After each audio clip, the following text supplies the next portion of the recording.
but he had an experience this week. Here, you're in Jesus' will. I can't top that.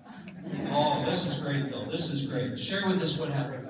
Hi guys. One of my hobbies now is I do a lot of, there we go, do a lot of bass fishing, professional bass fishing on the amateur side. The way it works is I'm fishing as an amateur against all the other amateurs, and pros fish against the pros. What happens is you get paired with the pro, you fish out of his boat. Okay? So I was looking at Third Lake last week, and day one I get paired with a pro named Roy Hawk. We get in the boat to get ready to blast off, and we're talking back and forth a little bit. I found out he's a Christian. I said, oh, this is cool, get a fish with another Christian. And every time I fish with these pros, I always try to take away, learn something from them, okay? Because I'm still learning all this stuff, right? Well, so we're out fishing, and he mentioned a few times, he said, how I finish in a tournament is none of his business. And let me say it one more time. He would say, the way I finish in a tournament is none of my business. And I didn't understand what that meant exactly, right? So we go out and fish, and after day one, I was in, I think, 11th place, which is real good for me.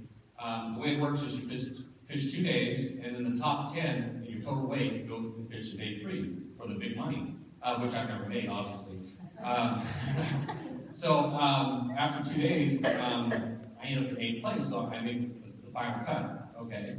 And it just happened that Roy Hawk, the pro I fished with day 1, he made the cut also in 8th place also, which meant I got to fish with him the 3rd day. So I'm really stoked, right? I got to fish with Roy again.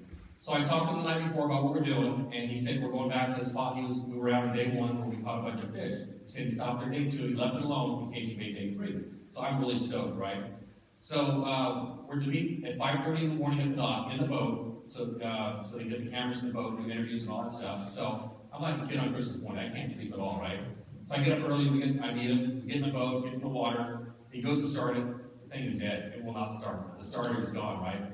So I'm crushed. And here's a guy, Roy, that's his full-time job. He doesn't catch fish, he doesn't eat, basically.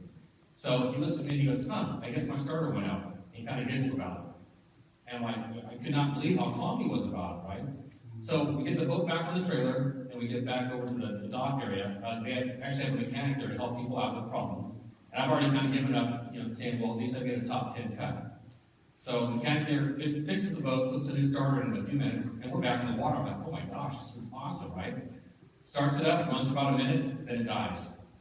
Well, it wasn't the starter, now the fuel pump's out. So we're dead in the water again, right? We're getting ready to blast off. And Roy goes, I guess the fuel pump went out. He goes, that's okay, I still got my trolling motor. I'm thinking, trolling motor? You have the little motor up on the top. You use your big motor, you get to a spot, and you use your trolling motor to move around. So I said, well, wow, okay, let's see what happens here. So we blast off. The other 9 boats are doing 70 miles an hour, taking off. Here we are, 3 miles an hour. So we go to a spot, we had to stay close, obviously, and we fished in this one little area, and we both had really, really good days. Roy had, I think, 26 pounds and moved from 8th place up to 2nd place. And I was in 8th and I moved up to 3rd place. I had the best day ever I've ever had.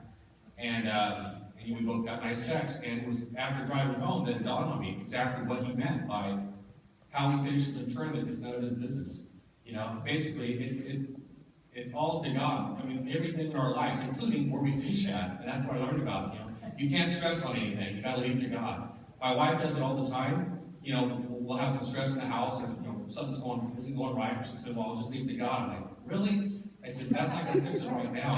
And so I learned an awesome lesson this past week, and basically, how awesome our God is, and about just giving it to God and not to stress on it. And so